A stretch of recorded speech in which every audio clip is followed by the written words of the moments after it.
അപ്പോൾ ഇവിടെ സൃഷ്ടിയുടെ ഭാഗമായിട്ട് നമുക്ക് ഏറ്റവും അനുഭവമുള്ളത് നമ്മളുടെ ദേഹമാണ്. ഞാൻ എന്ന് പറഞ്ഞിട്ട് നമ്മളെപ്പോഴും ശരീരത്തിനെ തൊടുക. അപ്പോൾ ഈ ശരീരം എന്താണ്? ഇതാണ് ആദ്യം പഠിക്കേണ്ടത്.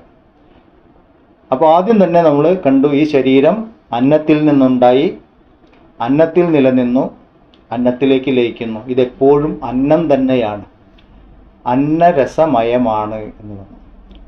അപ്പോഴാണ് ഒരു കാര്യം നമുക്ക് മനസ്സിലായത്, ഇത് അന്നരസമയമാണെങ്കിലും ഇതിനെ ചലിപ്പിക്കുന്ന ഒരു ശക്തിയുണ്ട്. അതെന്താണെന്നായി പിന്നെ അന്വേഷണം. അപ്പോഴാണ് മനസ്സിലായത് ഈ അന്നരസമായ ശരീരത്തിനകത്ത് പ്രാണശക്തിയുണ്ട് എന്ന് മനസ്സിലായി. അപ്പോൾ പ്രാണം എല്ലായിടത്തും വ്യാപിച്ചിരിക്കുന്നുണ്ട്. നമ്മൾ കണ്ടു, പഞ്ചപ്രാണങ്ങളായിട്ട് വ്യാപിച്ചിരിക്കുന്നുണ്ട്.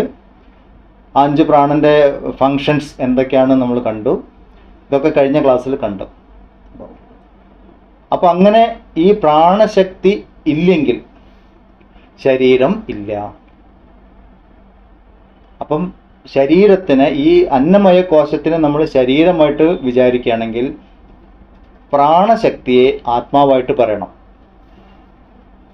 നമ്മൾ ഓരോ പ്രോസസ്സ് തുടങ്ങുകയാണ്. നെക്സ്റ്റ്, അന്നമയ ശരീരത്തിനെ നിലനിർത്തുന്നത് പ്രാണശക്തിയാണ്. അത് കാരണം അപ്പോൾ പിന്നെ പ്രാണശക്തി എന്താണ് എന്ന് അന്വേഷിക്കാൻ തുടങ്ങി. അപ്പോൾ അന്നമയ കോശത്തിൽ നമ്മൾ ഇല്ല എന്ന് പറഞ്ഞില്ല, അവിടെയുണ്ട്. അതിനേക്കാൾ സൂക്ഷ്മമായിട്ട് പ്രാണശക്തി ഉണ്ട് എന്ന് മനസ്സിലായി. അപ്പോൾ പ്രാണശക്തി എന്താണെന്ന് അന്വേഷിക്കുമ്പോഴാണ് മനസ്സിലായത് ഈ ശരീരത്തിൽ ഇത്രയൊക്കെ ഫങ്ഷൻ ചെയ്യുന്നുണ്ട്, അത് പ്രാണശക്തി കാരണമാണ് എന്ന് മനസ്സിലായി. പ്രാണശക്തിയാണ് ആയുസ്സിന് കാരണം എന്ന് മനസ്സിലായി. അതുവരെയാണ് നമ്മൾ മുന്നിൽ പറഞ്ഞു വച്ചിരുന്നത്. അവിടുന്ന് നമുക്ക് തുടങ്ങാം. മന്ത്രഭാഗം. തസ്യ പ്രാണയേവ ശിരഃ വ്യാനോ ദക്ഷിണപക്ഷഃ അപാന ഉത്തരപക്ഷഃ ആകാശ ആത്മാ പൃഥ്വീ പുച്ഛം പ്രതിഷ്ഠ തദപ്യേഷ ശ്ലോകോ ഭവതി. അന്നമയ കോശത്തിന് നമ്മളൊരു രൂപം സങ്കല്പിച്ചിട്ട് പറഞ്ഞു. ശിരസ്, ഉടല്, വലതുഭാഗം, ഇടതുഭാഗം, അരയ്ക്ക് താഴോട്ടുള്ള ഭാഗം, ഇങ്ങനെ പറഞ്ഞു. ഈ അരയ്ക്ക് താഴോട്ടുള്ള ഭാഗമാണ് ഉറപ്പിച്ചു നിർത്തുന്നത്. ഉടലാണ് ആത്മാവിൻ്റെ സ്ഥാനത്തുള്ളത്, അതിൽ നിന്നെല്ലാം ഘടിപ്പിക്കപ്പെട്ടിരിക്കുന്നു എന്ന് പറഞ്ഞാൽ ഈ ആത്മാസ്ഥാനത്തുള്ള നടുഭാഗം, അതിനെ ആത്മാവായിട്ട് സങ്കല്പിക്കുകയാണ്. ബാക്കിയെല്ലാം അതിൻ്റെ ഭാഗമാണ്. ഇതില്ലെങ്കിൽ ബാക്കിയൊന്നുമില്ല. ഇങ്ങനെ അന്നമയ കോശത്തിൽ പറഞ്ഞു. അപ്പം അന്നമയ കോശം, അതിനകത്ത് പ്രാണമയ കോശം ഉണ്ടെങ്കിൽ പ്രാണമയ കോശത്തിനും ഈ 5 ഭാഗങ്ങൾ ഉണ്ടായിരിക്കണം. അതാണ് ഇവിടെ പറഞ്ഞിരിക്കുന്നത്. അതിൻ്റെ 5 ഭാഗങ്ങൾ, ശിരസിൽ പ്രാണനാണ്, വലതുഭാഗത്ത് വ്യാനനും, ഇടത് ഭാഗത്ത് അപാനനും, ആത്മാവിൻ്റെ സ്ഥാനത്ത് ആകാശവുമാകുന്നു. ഉറപ്പിച്ചു നിർത്തുന്ന ഭാഗം അത് ഭൂമിയാകുന്നു എന്ന് പറഞ്ഞു. അപ്പം നമുക്ക് നാച്ചുറൽ ഡൗട്ട് വരും, 5 പ്രാണന്മാർ വേണ്ടേ എന്ന് ചോദിക്കും. അപ്പോൾ ഇവിടെ 3 പ്രാണനെ, 5 പ്രാണന്മാർ ഉദ്ദേശിച്ച് 3 പ്രാണനെ പറഞ്ഞു. ആകാശത്തിനെ കുറിച്ച് പറഞ്ഞു. ആകാശം എന്ന് പറഞ്ഞാൽ എല്ലാ വസ്തുവിനും നിൽക്കാനുള്ള ഇടം കൊടുക്കുന്നതിനാണ് ആകാശം, സ്പേസ് ആണ്. ഈ സൃഷ്ടിപ്രക്രിയ, സയൻസിൻ്റെ ഒക്കെ സൃഷ്ടിപ്രക്രിയ പറയുമ്പോൾ ഇവിടെ ഒരു വലിയ പ്രശ്നമുണ്ട്. സ്പേസ് എങ്ങനെ ഉണ്ടായി എന്ന ചോദ്യത്തിന് ഉത്തരവില്ല.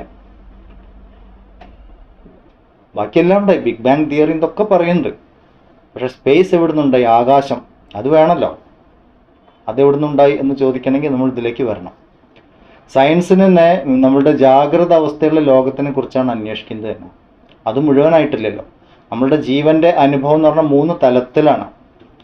അപ്പോൾ ജാഗ്രത ലോകവും സ്വപ്ന ലോകവും സുഷുപ്തി ലോകവും കാണണം. അതൊക്കെ എവിടെ നിന്നുണ്ടായി, എപ്പോഴുണ്ടായി എന്ന അന്വേഷണമൊക്കെ ഇനി സയൻസിൻ്റെ തലത്തിൽ പുരോഗമിക്കാനുണ്ട്. ഇവിടെ പറയുന്നു ആകാശം. ആകാശം ഉണ്ടെങ്കിലേ ബാക്കിയെല്ലാം ഉള്ളൂ, നിൽക്കാനുള്ള സ്ഥലം. ഭൂമിയാണ് പ്രതിഷ്ഠയിൽ പറഞ്ഞിരിക്കുന്നത്, നമ്മൾ എന്താ പറയുക, ഉറപ്പിച്ചു നിർത്തുന്നത്. പൃഥ്വി പുച്ഛം പ്രതിഷ്ഠ എന്ന് പറഞ്ഞു. ഭൂമി എന്ന് പറയുമ്പം ഇവിടെ ഭൂമിയുടെ ശക്തിയെക്കുറിച്ചാണ് പറയുന്നത്. ഭൂഗുരുത്വ ബലം നമുക്കറിയാം. ഭൂമിയുടെ ശക്തിയാണ് ഭൂഗുരുത്വ ബലം. അതുണ്ടെങ്കിൽ നമ്മൾ ഉറച്ചു നിൽക്കുള്ളൂ. ഈ അന്നമയ കോശം ഇവിടെ നിൽക്കുന്നു. അതിനകത്താണ് പ്രാണമയ കോശമുള്ളത്. അത് ഈ ഭൂവികുരുത്ത ഫലം ഭൂമിയിൽ ഉറച്ചു നിന്നിട്ടില്ലെങ്കിൽ ശരീരം പറന്നു കളിക്കും. അപ്പോൾ അത് കാരണം അവിടെ ഭൂമി എന്ന് പറയുന്നു. അപ്പോൾ ഈ 5 കാര്യങ്ങളും കൂടി ചേർന്ന് നമുക്ക് പ്രാണമയ കോശത്തിനെ കുറിച്ച് ധ്യാനിക്കാം. ഇതിൽ നിന്ന് എങ്ങനെ ഇതുണ്ടായി എന്ന ചോദ്യം തന്നെ തെറ്റാണ്. ഒന്നും ഉണ്ടായിട്ടില്ല എന്നുള്ളതാണ് സത്യം. അത് കാരണം അങ്ങനെ ഒരു ചോദ്യം വന്നു. അഗ്നിതത്വത്തിൽ നിന്ന് എങ്ങനെ പാദമുണ്ടായി എന്ന് ചോദിച്ചിട്ട് ഒരു ചോദ്യം വന്നു. അപ്പോൾ എന്താണ്, പാദത്തും കർമ്മേന്ദ്രിയങ്ങളെക്കുറിച്ച് നമ്മൾ ചിന്തിക്കുമ്പോൾ അതിന്ന് തുടങ്ങി അതിൻ്റെ സൂക്ഷ്മതലങ്ങളിലേക്ക് നീങ്ങി അഗ്നിയെക്കുറിച്ച് ഓർമ്മിക്കണം. അത്രേ പറഞ്ഞുള്ളൂ. ഇതൊരു പ്രോസസ്സ് ഓർമ്മിക്കാനുള്ളൊരു വഴി പറഞ്ഞു തന്നാണ്. ഇപ്പോൾ പ്രാണമയ കോശത്തിനെ കുറിച്ച് ഓർമ്മിക്കുമ്പോൾ ഈ കാര്യങ്ങളെല്ലാം ഓർമ്മ വരണം നമുക്ക്. പിന്നെ നമ്മൾ ഓർമ്മിക്കാനുള്ള കാര്യം, പ്രാണനാണല്ലോ എല്ലാത്തിനെയും നിലനിർത്തുന്നത്. പ്രാണൻ പ്രവർത്തിച്ചിട്ടില്ലെങ്കിൽ ദേഹമെല്ലാം വീഴും, എല്ലാവർക്കും അറിയുന്ന കാര്യമാണ്. അപ്പോൾ പ്രാണനാണ് ആയുസ് എന്ന് പറയുന്നത്. അതാണ് അടുത്ത മന്ത്രത്തിൻ്റെ ഭാഗം. അത് നോക്കാം.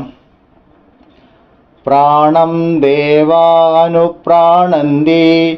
മനുഷ്യാ പശവശ്ചയേ പ്രാണോ ഹി ഭൂതാനാമായുഃ തസ്മാത് സർവായുഷമുച്യതേ സർവമേവ ത ആയുർയന്തി യേ പ്രാണം ബ്രഹ്മോപാസതേ പ്രാണോ ഹി ഭൂതാനാമായുഃ തസ്മാത് സർവായുഷമുച്യത ഇതി തസ്യേഷ ഏവ ശരീര ആത്മാ